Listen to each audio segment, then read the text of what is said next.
bem-vindo ao primeiro ConRecre, Congresso Nacional de Recreação e Áreas Afins. Prazer, eu sou o Tio Bill e hoje eu venho aqui a convite do pessoal da Celeiro para falar um pouquinho mais para vocês sobre grandes jogos. Então, quando eles me convidaram para palestrar para vocês aqui no primeiro ConRecre, eu fiquei em dúvida em qual conteúdo eu traria para vocês. Por quê? Porque grandes jogos, como o próprio nome disse, são grandes, é uma área muito extensa para se falar em pouco tempo, que infelizmente a gente vai ter pouquíssimo tempo. Mas, chegando a uma conclusão em algumas conversas com o pessoal da Celeiro, o que vai acontecer? Eu vou falar de grandes jogos e o meu grande amigo Aruan depois vai falar sobre grandes jogos hollywoodianos. Eles usam esse nome porque ele é mais chique do que eu, então eu tenho que ficar com a parte abrasileirada mesmo. Mas qual é a grande diferença? A palestra do Aruan vai ter grandes jogos com maior produção, com todo aquele aparato grande e tudo mais. E a nossa vai ser aqueles grandes jogos para ralar no dia a dia, no seu hotel, no seu acampamento. E eu espero que esse conteúdo vocês gostem e levem para a realidade de vocês.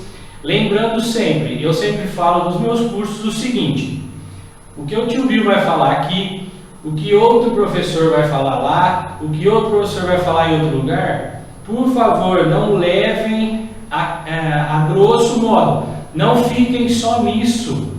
Tirem ideias do que a gente passa para vocês e desse conteúdo construa os seus jogos, construa as suas ideias e construa a sua recreação de sucesso aí no seu espaço que você tem. Tudo bem? Então eu vou começar um pouquinho sobre a definição de grandes jogos. Um grande problema que a gente encontra na literatura, problema entre aspas, certo pessoal? Mas um grande problema que a gente encontra na literatura da nossa área hoje em dia são definições de grandes jogos diferentes. Quais são elas? Eu vou passar para vocês depois, mas antes eu escrevi aqui uma definição que eu acredito que caracterize bem esses grandes jogos. O que é? Maior tempo para ser executado, já que ele é grande, ele vai demandar de um maior tempo para ser executado. Não é aquele joguinho que a gente vai fazer em 10, 15, 20 minutos. Então eu costumo fazer os meus grandes jogos nos hotéis, no acampamento, no cordeiro e tudo mais, pelo menos, vamos dizer assim, pelo menos um jogo de 2 horas. E isso aí é uma das coisas que eu acho que caracteriza o grande jogo. Outro item, o maior número de participantes. Eu enxergo o grande jogo como uma vedete da recreação do seu hotel, do seu acampamento. O que eu quis dizer com vedete da recreação? É o que o pessoal mais espera, é o jogo que o pessoal mais espera. Lógico que o pessoal gosta das atividades de quadra, atividades de piscina e por aí vai. Mas o grande jogo é aquele jogo mais esperado. Geralmente, não é regra, mas geralmente a gente faz o grande jogo à noite, pode ser feito de manhã, pode ser feito à tarde, sem problema nenhum, mas geralmente o grande jogo é feito à noite, então o pessoal fica o dia todo esperando. Então, por causa dessa vontade, desse gostinho de querer brincar, de participar, o grande jogo geralmente tem um maior número de participantes.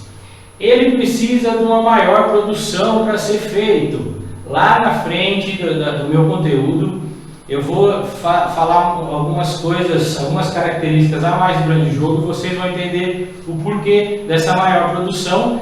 E se vocês linkarem isso aqui que eu acabei de falar com a palestra que eu disse que o Aruan vai passar para vocês, a parte dele vai precisar de uma maior produção ainda do que essa nossa aqui. Outro item, ele envolve um maior número de pessoas na sua parte organizacional e operacional. O que é isso? No meu grande jogo, eu preciso de um maior número de monitores me ajudando a quê? A montar, a pensar em regras e tudo mais. Pronto! vamos espalhar as pistas, vamos colocar as bases, então envolve o maior número de pessoas na sua base, na parte organizacional e operacional. Mas, como eu terminei a minha frase aqui, ou seja, tudo isso aqui é porque ele é simplesmente um grande jogo. Então nós vamos falar um pouquinho mais desse grande jogo. Autores como Cavallari e Zacarias, Cavallari, que é o Vini Cavallari, que teremos a honra de ter aqui no nosso Com Recre, eles definiram o grande jogo como jogos com regras fixas, jogos com regras complexas, maior quantidade de regras e o recreador, que somos nós, atuamos como árbitro. Já Ferreira, em 2003, nos diz que grandes jogos são caracterizados por um grande número de participantes. Então percebam que nós falamos de 3 autores e não saímos daquilo que a gente já tinha falado, de maior participação, de maior regra e tudo mais. Mian, em 2003, classifica o grande jogo como regras pré-estabelecidas e complexas. Lembra que eu acabei de falar do Cavallari para vocês? Maior quantidade de regras. Acabei de falar. Locais grandes e abertos. É um grande jogo, então a gente vai usar um local grande, o hotel inteiro, o acampamento inteiro. Com maior número de participantes, que era aquilo que eu acabei de falar para vocês. Guerra, em 1998, classifica os jogos quanto à sua dificuldade na execução. Ele diz que, contradizendo o que nós conversamos, que a duração é de 10 a 20 minutos com as primeiras regras pré-estabelecidas, preparando-os para os desportos, e ele linka com o pessoal da escola, para quem trabalha em escola, destina-se para alunos de 5º ano para cima, ou seja, mais ou menos aí de 10 a 12 anos para cima é a faixa etária de um grande jogo, que Guerra diz para nós. Rosado, em 2009, diz que grandes jogos são propícios a faixas etárias mais elevadas. Silva e Gonçalves, em 2010, elencaram as características dos grandes jogos como muita movimentação, grande complexidade de regras, olha as regras aí de novo, grande quantidade de regras, cumprimento obrigatório de regras, possibilidade de uma participação maior do número de jogadores, olha lá, e realizado em espaço amplo. Bom, tomando um geral de tudo isso, o que o tio Bill acha de tudo isso aqui que o pessoal falou? Todos estão certos. Por quê? Resumindo tudo, falaram tudo a mesma coisa. Então, o grande jogo é aquilo que eu falei lá no começo. Maior número de regras, um pessoal maior participando, um pessoal maior organizando em espaços maiores. Tudo é maior no grande jogo. Tudo bem? Até aí? Beleza? Então essa é mais ou menos a definição de grandes jogos. Uma coisa extremamente importante no processo de criação, que é o que a gente vai falar um pouquinho agora, do grande jogo, é isso aqui, ó. Ideias, ideias, ideias, ideias, ideias. Mas por que tanta ideia? Eu vou citar para vocês um grande amigo meu que me levou a trabalhar na área de recreação, que é o professor Maurício Choquito, que também nós teremos a honra de tê-lo aqui no primeiro Bom Recreio. E eu lembro que nós trabalhávamos em um hotel juntos, eu comecei a trabalhar com a recreação com ele, e um dia ele estava lá em casa, e a gente estava num dia qualquer, no fim de semana, conversando e troca ideia, e fala, entre aspas, fala besteira, fala disso, isso, isso, e começou a surgir assuntos sobre a recreação. Começou a surgir assuntos sobre a recreação e nós vimos que eram ideias legais para serem usadas na construção de um grande jogo.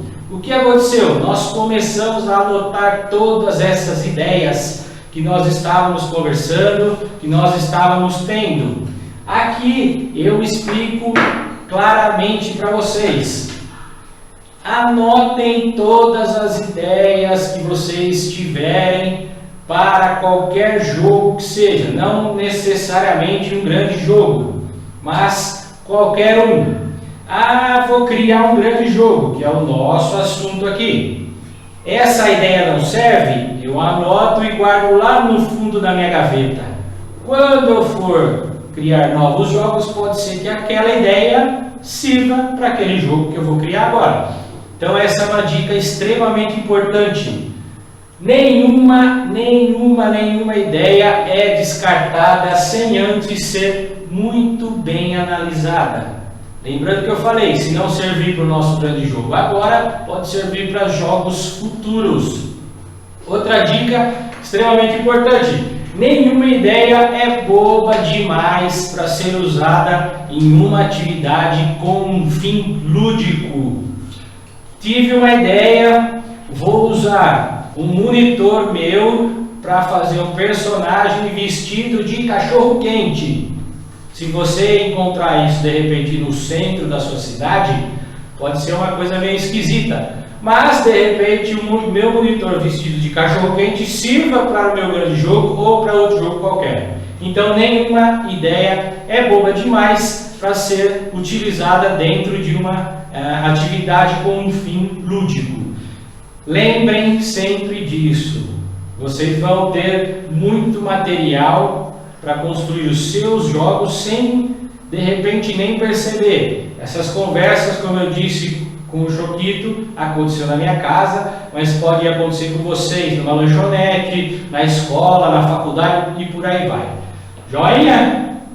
Vamos lá. Eu tenho aqui 7 pontos básicos para você notar no seu processo de criação de um grande jogo. Eu acho que esses 7 pontos básicos são essenciais para você prestar atenção antes, durante e depois da criação e da execução do seu grande jogo, porque você cria um grande jogo agora, mas na realidade a sua avaliação do grande jogo vai acontecer depois que você executar. Por que isso? Eu não sei. Criando o meu grande jogo, eu não sei realmente com 100% de certeza se ele vai dar certo, se todo mundo vai participar direitinho e se vai acontecer alguma coisa no meio do caminho. Eu já criei grandes jogos que em certo momento deu alguma coisinha errada. O que acontece? Meu Deus, vou ficar sem fazer? Não. O monitor tem que ter esse feeling para perceber essas coisas, contornar o assunto e mandar bala no seu grande jogo sem problema nenhum. Ninguém dos participantes vai perceber que o meu jogo deu alguma coisa errada ou que não era para acontecer isso ou aquilo. Então nós temos aqui os nossos 7 pontos básicos para o processo de criação do grande jogo, que eu acredito que nós tenhamos que observar bem, tanto antes, durante e depois do nosso grande jogo feito e executado. Primeiro, local a ser executado o jogo. Aonde eu vou fazer esse jogo? Onde meus participantes vão brincar? É um hotel? É um acampamento? É uma festa? É um spa? Não sei. Esse é o primeiro. Decidido que nós vamos aplicar esse grande jogo no meu hotel. Legal. Estrutura física do local é o segundo ponto. O que é isso? O que eu posso usar? Quais os lugares que eu vou usar? Quais os lugares que o meu hotel me oferece? Por exemplo, eu vou usar a piscina, vou usar o campo de futebol e vou usar a área rural. Mas o meu hotel, por regras internas, não me deixa usar a recepção. Então eu sei que a recepção do hotel eu não posso usar, mas o restante eu tenho à minha disposição. Material disponível e material a ser utilizado, que é nada mais nada menos que a nossa produção, que eu já falei com vocês. Material disponível, eu tenho bolas, bambolês, papel sulfite, fita crepe e tinta e canetinha. Então é isso que eu tenho. Se eu quiser montar um grande jogo somente com aquele material, eu vou ter que me adequar àquela realidade. material a ser utilizado no processo de criação do meu jogo. Eu tenho que prestar muito bem atenção nisso. Por quê? Sempre que você for começar alguma atividade recreativa, independente de onde ela for aplicada, leve todo o material a ser utilizado para aquele local. Vai esconder pista, esconde tudo. Preciso de corda, apito e um lenço. Para começar a atividade eu vou levar comigo lá para o ponto de partida. Então, material a ser utilizado. Eu vou montar um grande jogo, que eu preciso desse projetor aqui. Mas o meu hotel, infelizmente, não tem, ou por regras eu não posso usar, não sei. Das duas, uma. Ou eu adequo o meu grande jogo para a realidade que eu tenho, ou, por exemplo, se você tiver um projetor, você leva para sua recreação. Eu acho muito válido, fiz isso, faço isso sempre que precisar, sem problema nenhum, com o meu material. Pessoas envolvidas na organização, montagem e participação. Pessoas envolvidas na organização é aquele que vai te auxiliar, te ajudar em pensar como vai ser o seu grande jogo, lá no processo de criação. Como vai ser o local, o que vai usar, o material, se vai ser pista, se vai ser base, o que vai precisar para as bases, confecção de pista, aonde esconder e tudo mais. A montagem, pessoal da montagem, geralmente monitores que a gente brinca se é aquele monitor que vai esconder pista, e realmente é aquele monitor que vai esconder as pistas.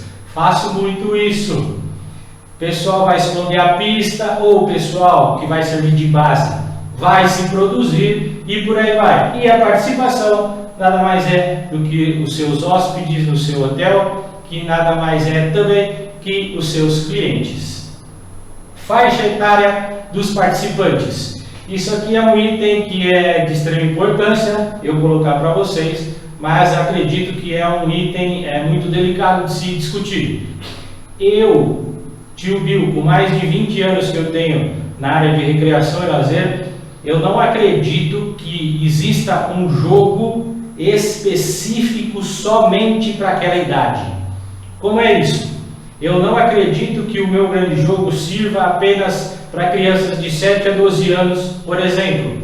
Eu posso pegar o meu grande jogo, fazer adaptações para criança de 3 a 6, posso de 7 a 12, de 12 a 18, adulto masculino, adulto feminino, posso misturar criança, jovem, adulto, posso fazer tudo isso com o meu único jogo.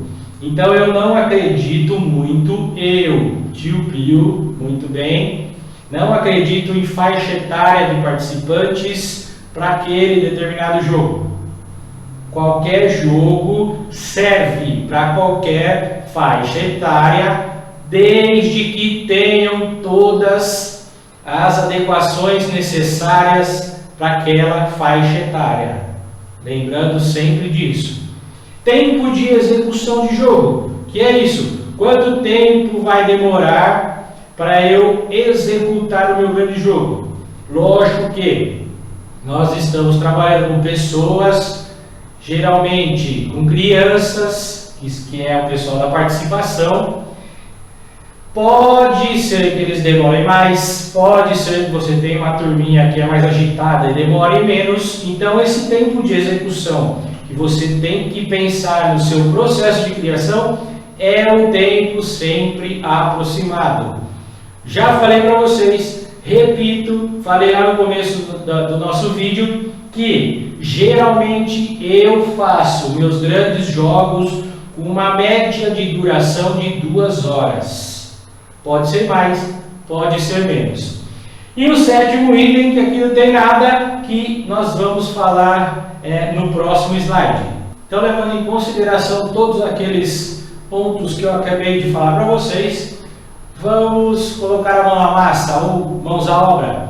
Nós vamos pensar no desenvolvimento do nosso grande jogo, que é a parte principal, que é a explicação do jogo, que é a execução do nosso grande jogo, que aí sim entra aquele sétimo ponto que eu disse para vocês, que nós vamos pensar nas regras do grande jogo, com variação e sem as variações que vocês queiram, de repente mudar alguma coisa, mas tem que pensar das duas maneiras. Pista versus base, o que é isso? Vamos lá. Pista todo mundo sabe o que é, depois eu vou dar alguns exemplos, que são os famosos papeizinhos, daqui vai para lá, de lá manda para lá, de lá manda para lá e por aí vai. Nós temos então aqui o nosso hotel ou nosso acampamento. Aqui em cima nós temos o ponto de partida, onde os monitores vão reunir todos os participantes, todas as crianças, ou jovens ou adultos, para explicar o que vai acontecer, explicar o grande jogo e realmente dar a partida que as equipes vão sair dali. Isso é um rodízio para esconder pista o mais simples possível. Qual é? Você tá todo mundo aqui, as equipes. Você esconde a primeira pista aqui, a segunda, a terceira, a quarta, quinta, sexta, sétima, oitava. Depois daqui eles voltam sempre para o ponto de partida, que também é o ponto final da nossa brincadeira, do nosso jogo. E isso aqui fica mais fácil para todos os participantes e também deixa o seu jogo menor, mais curto, com uma menor duração. Então, uma pista atrás da outra. Particularmente, eu não gosto muito disso, mas, por exemplo, se eu for montar um grande jogo com os pequenininhos, com aquela turma menorzinha desse tamanho assim, eu vou fazer isso aqui para ficar mais fácil e menos demorado.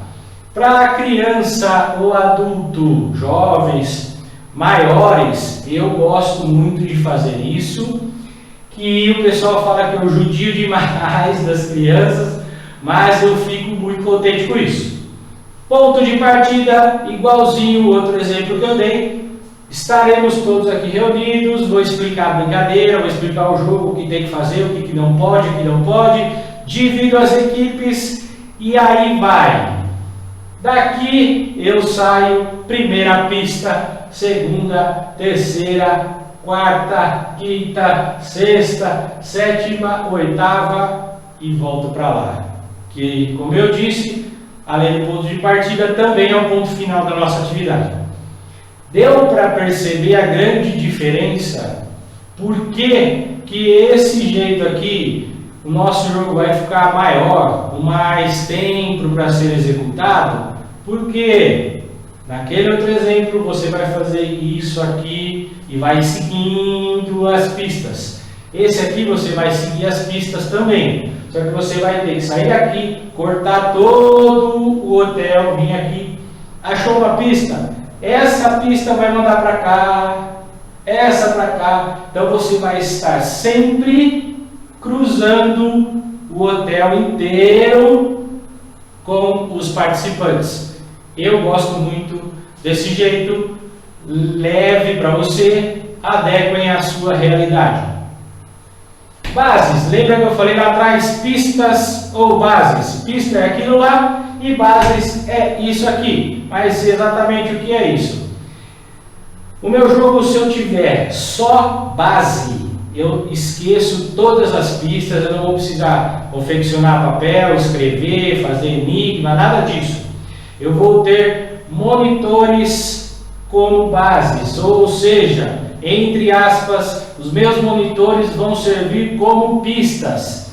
Então, eu tenho o meu monitor aqui, ao contrário da pista, que é o papel que você vai colar na parede, ele não vai sair dali, a base, ou o monitor, ou o personagem da atividade, ele vai poder andar pelo hotel todo. Uma opção. Posso ficar parado como base? Lógico que pode. O seu jogo vai ficar mais fácil, menor, se você ficar parado. Você ficar andando, as bases andando, o seu jogo vai ficar maior, vai demorar mais, vai ficar um pouco mais difícil, porque os participantes vão ter que procurar as bases para achar. Então, essa é a grande diferença. Eu tenho aqui uma tabelinha, pistas versus bases. Vamos nomear assim, os prós e contras. Não vejo que um tem só pró e nem contra e o outro também não. Os dois são legais. Lembrando, extrema importância, eu posso misturar no meu grande jogo pista e base. Posso sim, sem problema nenhum. Posso fazer o jogo só com pista? Posso. Posso só com base? Posso. Particularmente, eu gosto muito das pistas. Eu viajo bastante na construção e criação das pistas. Bom, pistas versus bases, prós e contras, entre aspas. Alguns itens. Pista precisa de uma menor produção, porque você não vai precisar de fantasia e tudo mais. E as bases, maior produção. Geralmente a gente coloca personagens no nosso grande jogo, fantasiado, maquiado e tudo mais. As pistas não precisam, são papéis e por aí vai. Maior tempo de preparação às pistas, você tem que pensar o que você vai fazer. Essa pista tem que mandar para aquela, que manda para aquela. A base não precisa nada disso, porque cada monitor, entre aspas, vai ficar aonde quiser. Maior preocupação, entre aspas, na preparação, justamente aquilo que eu te disse. Essa pista vai levar para aquele lugar. Então, aquele lugar eu tenho que ter uma outra pista que leva para um terceiro. E assim vai. A base não, acabei de falar para vocês, cada um vai ficar onde quiser. A pista você não precisa de ensaio nenhum. A base pode ser que não, mas às vezes você precisa ensaiar alguma coisa, combinar alguma coisa, vai pagar uma prenda, uma prova e por aí vai. Pista tem custo baixo, porque geralmente são só papéis, caneta, hoje em dia tem computador, tinta, só isso aí. E a base às vezes tem um custo alto devido às produções, fantasia, maquiagem, por aí vai. Um jogo só com pista é o menor número de monitores. Sou eu que vou dar partida, um monitor e outro para acompanhar as equipes. E base, o maior número. Se eu tiver 8 bases, por exemplo, eu preciso de 8 monitores, mais 2 acompanhando e mais eu para dar a partida. Então só aí são 11 monitores. E aqui em contrapartida, eu trabalhei o meu grande jogo somente com 3 monitores. Então aqui eu vou trazer para vocês agora alguns modelos de pistas. Lembrando que as bases eu não vou precisar explicar, porque são monitores caracterizados ou não, cada um vai ficar no seu lugar fixo ou não, e vai de combinar antes entre vocês o que fazer. Por exemplo, na hora que a equipe chegar, perguntar: você é o monitor da equipe amarela? Eu só respondo se você pagar determinada prova. Pagou a prova, acertou, toma a pista. Não pagou a prova, esquece, vai embora, vai procurar outro. Então isso aí é basicamente um trabalho com base. Mas as pistas, eu trouxe para vocês 13 tipos de pistas diferentes. Existem só essas? Não, de jeito nenhum. Existem muitas e muitas mais. Eu uso bastante essas daqui, por isso eu resolvi trazer para vocês. Todas elas já foram cansavelmente executadas, todas deram certo. Então eu trouxe para o pessoal conhecer um pouquinho mais. Algumas são mais simples, outras um pouco mais complexas. Então vamos lá? Primeiro é a pista comum. O que é? É um papelzinho simples que a equipe vai achar, vai estar lá. Vá para a lavanderia. Então eu achei esse papel aqui, eu sei que eu tenho que ir daqui para a lavanderia para achar a outra pista. Cheguei na lavanderia, vou achar esse outro aqui, vá para a piscina. Então o meu jogo vai ficar mais fácil e mais curto. No processo de criação, vai ser muito mais fácil para mim fazer isso aqui. Segunda pista, pista com enigmas. O que é o mesmo papel que os participantes vão achar, só que em vez de vá para tal lugar, eles vão encontrar um enigma. Por exemplo, escreva água quente com 6 palitos. Eles vão ter que decifrar esse enigma e escrever, e de lá vai mandar para algum outro lugar. Esse outro, sou o esporte que você tem no pé. Então, ele vai ter que decifrar esse enigma e a resposta manda para outro lugar. Esse primeiro caso, para quem não sabe, experimente pegar 6 palitos de dente de fósforo e tente escrever água quente com 6 palitos. Não conseguiu? É só cruzar um em pé, um e um em pé. Vai escrever xixi, água quente com 6 palitos. Escreveu xixi, eu vou para onde? A próxima pista deve estar escondida em algum banheiro. Sou o esporte que você tem no pé. Como fica isso? Tênis, eu tenho no pé tênis. A próxima pista está na quadra de tênis. Terceira pista, pista de sobreposição. Eu gosto muito de usar essa pista. A única coisa é que eu vou ter uma pista, vão ser 2 papéis diferentes. Então, um lugar, várias letras, a hora que o pessoal olhar, não vai entender quase nada. Num outro lugar, ou até no mesmo lugar, outras letras que também não vão entender quase nada, só por ele. Como é que vai funcionar tudo isso? Eu pego o meu primeiro papel, pego o meu segundo papel, coloco um em cima do outro, olho numa luz, do sol, sei lá onde, e vai acontecer isso aqui. O tesouro está escondido perto da cantina. Mas como acontece isso? Você escreve uma letra, pula um espaço, escreve uma letra, pula um espaço, até o fim da frase, certo? No outro papel, esses espaços que você pulou são os espaços das letras do segundo papel.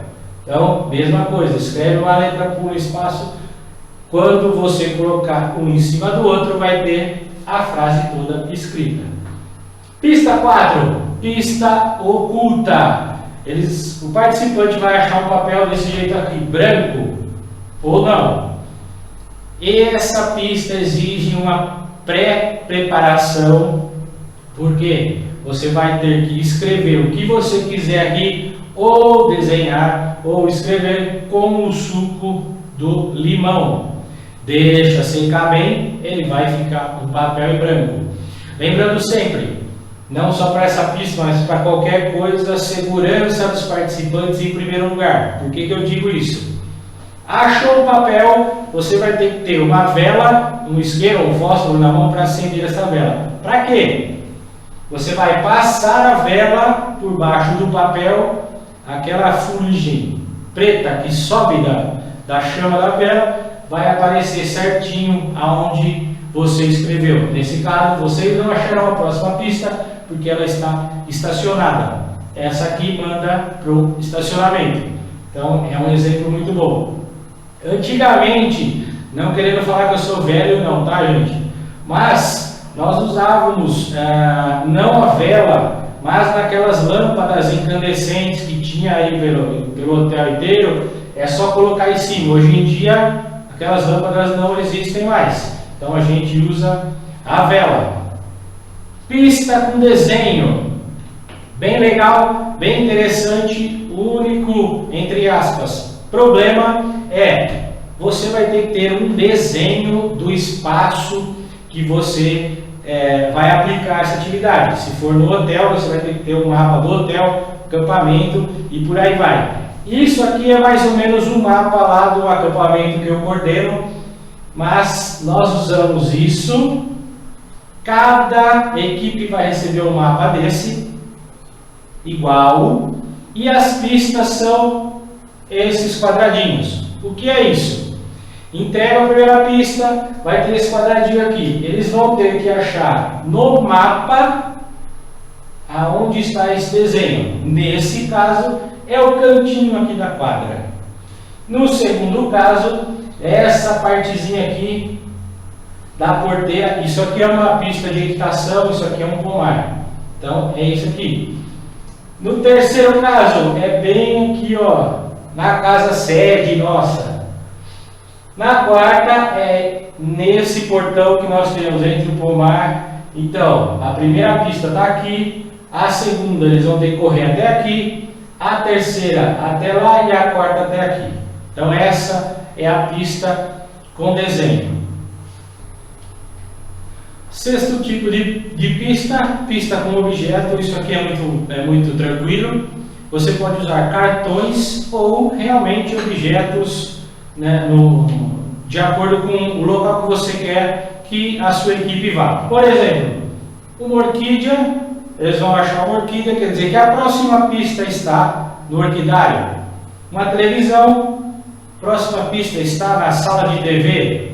Essa plaquinha de banheiro, enfermaria, sorveteria, cabine telefônica, pomar e por aí vai. Então você pode, como eu disse, usar cartões ou objetos. Preste atenção para que os objetos não confundam os participantes, que realmente eles saibam exatamente para onde ir. Pista criptografada, também uso muito nos meus grandes jogos. Esse tipo de pista deixa o jogo bem maior, principalmente se você usar alguns criptogramas mais difíceis de serem traduzidos. Já vi muito jogo, já usei muito esse tipo aqui. O A, que vale esse símbolo, o B, o C, o D e por aí vai. Hoje, depois de muito pensar e acontecer certas coisas desagradáveis, eu não uso mais isso aqui. Por quê? Parece brincadeira ou parece uma coisa banal minha, mas não é. Já aconteceu comigo e já aconteceu com colegas. Justamente por causa da letra B no seu computador, se você usar esse tipo de fonte, vai aparecer exatamente este símbolo aqui. Já deu problema com pai, com mãe e por aí vai. Então eu bani isso aqui, não uso mais, uso este daqui. Vai deixar um pouco mais extenso o seu grande jogo, mas está escrito exatamente a mesma frase na linha de cima, na linha de baixo, e quando você for traduzir, vai aparecer esta verdade nua e crua, que eu sou lindo e eu sou lindo mesmo. Antes de você iniciar o jogo, todas as equipes, independente se for 2, 3 ou mais, vai receber um gabarito. Vou voltar um pouquinho aqui. Um gabarito desse jeito aqui. A igual a este símbolo, B igual a este, do alfabeto inteiro. Para quê? Para que eles consigam traduzir a sua pista corretamente. Pista sanduíche. Eu vi isso aqui uma vez há muito tempo atrás, acredite ou não, um gibi da Mônica. Lembra que lá no começo da nossa palestra eu falei para vocês que nenhuma ideia era boa o suficiente, anota e deixa na gaveta? Tá aqui. Eles vão encontrar um papel com a palavra gigante aqui. O que está escrito? Exatamente aqui, ó. D'Artagnan escondeu a espada onde ela pode ser dele, sua ou nossa. Isso está escrito aqui. Mas como? Desse jeito. Esse é o papel que eles vão encontrar. Essa é a frase que está aqui. Você vai começar a escrever a frase desse jeito. D'Artagnan, escreve uma letra, pula o espaço, escreve uma letra, pula o espaço, até você achar o meio da frase, que fica exatamente nessa letra N aqui de onde. Então eu vou escrever tudo isso aqui, terminei aqui, isso aqui é o meio. Daqui para frente eu volto aqui no começo e vou encaixando as letras nesses espaços. Moral da história, vai ficar um treco grande desse tamanho aqui, ó. Eles vão ter que adivinhar. Pista inversa. Isso aqui é muito fácil. Você pode escrever simplesmente desse jeito ou desse jeito. É esta frase que está escrito aqui. Se na rua passa carro, o que tem no meio dela? Esse papel aqui, essa pista, eu escrevi simplesmente daqui para cá. ao contrário, ou esse aqui, eu fui escrevendo certinho, só que as letras eu coloquei deitada de ponta cabeça, ó, C, na rua, passa e por aí vai. Então, pista inversa pode ser feito assim, pode ser feito assim. Pista do K. Isso aqui para quem tem mais de 30 anos, como eu, não tente aliviar a minha idade, que é falta de educação. Mas para quem tem mais de 30 anos, vai lembrar que as menininhas, as nossas coleguinhas de antigamente, da nossa infância, tinham diários, tinham cadernos que escreviam o seu dia a dia, o que acontecia, o menino que gostava e tudo mais, escreviam exatamente desse jeito. Naquela época elas achavam que a gente não sabia ler isso aqui. Elas continuam achando até hoje, mas na realidade nós sabíamos, nós que eu digo eram os meninos, nós sabíamos sim ler esse tipo de escrita, ou hoje, no nosso caso, esse tipo de pista. O que acontece? Aqui está escrito esta frase: encontre o monge, ele sabe. O que acontece? Você vai substituir as vogais A, B, A, E, I, O, U, as vogais pela letra K, e sempre com riscos, tracinhos em cima. O A, o K com um tracinho, o E com 2, o I com 3 e aqui até o U. E as consoantes você pode pôr certinho do jeito que se escreve ou desse jeito que eu coloquei aqui, deitado de ponta cabeça. Então, as vogais eu substituí pela letra K e os traços de acordo com a letra que eu quis mostrar, e as consoantes eu coloquei de um jeito todo embaralhado para escrever exatamente isso aqui. Pista com realce, uso bastante também. Hoje em dia nós temos no computador, não precisa ser necessariamente desse estilo, somente grifado embaixo. Pode ser em negrito, pode ser com outra fonte, com uma fonte maior, menor, ou pode ser só grifado ou com uma outra cor e por aí vai. Eles vão achar todo esse papel aqui. Você iniciou a busca pela família perdida. Cuidado para o fantasmão não te pegar também. Com muito ardor para explicar, se ela vai alcançar a próxima pista. Não está falando nada para onde eu vou. Mas se você reparar bem, tem algumas letras grifadas embaixo. Então, ó, vá para a piscina.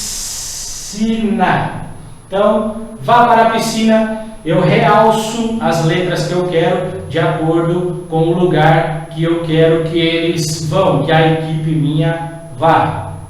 A pista número 12 é a nossa pista numérica. Também gosto bastante de utilizar esse tipo de pista, porém é outro tipo que deixa o seu jogo maior, certo? A equipe vai chegar no local e vai encontrar este papel aqui, um monte de numerinhos. E na sua folha, aqui na sua pista, aqui embaixo no cantinho, vai encontrar assim, ó, Z é igual a 26. Mais nada, eles vão ter que se virar para decifrar isso aqui.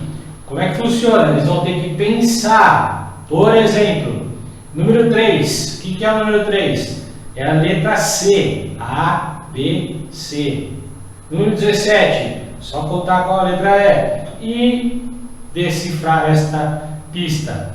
Lembrando que não podemos, na hora de Z igual a 26 e na hora de contar as letras, não podemos ignorar as letras K, nem a W e nem a Y. Ela entra no nosso alfabeto, certo? Então vai ficar mais ou menos assim.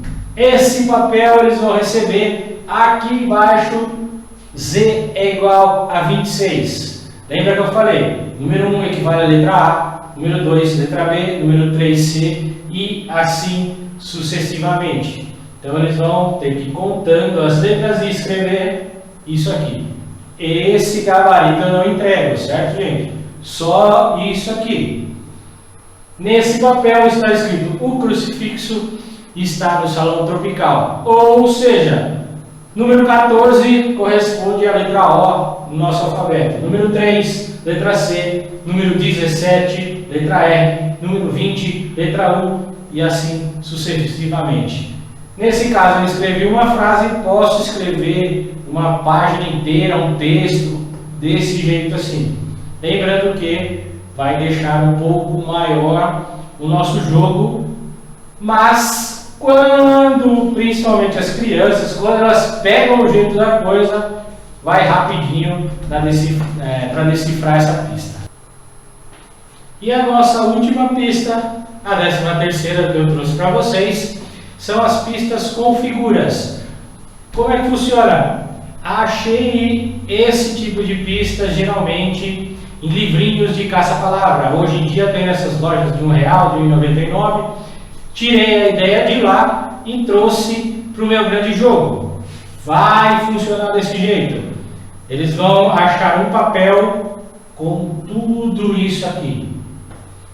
Com tudo isso aqui, eles vão ter que decifrar para onde eu estou mandando. Vamos lá. Compasso menos comp fica aço, mais V fica vaço, menos so fica vá. Então tudo isso aqui, ó, só para escrever vá. Para, menos E fica par, mais A, para.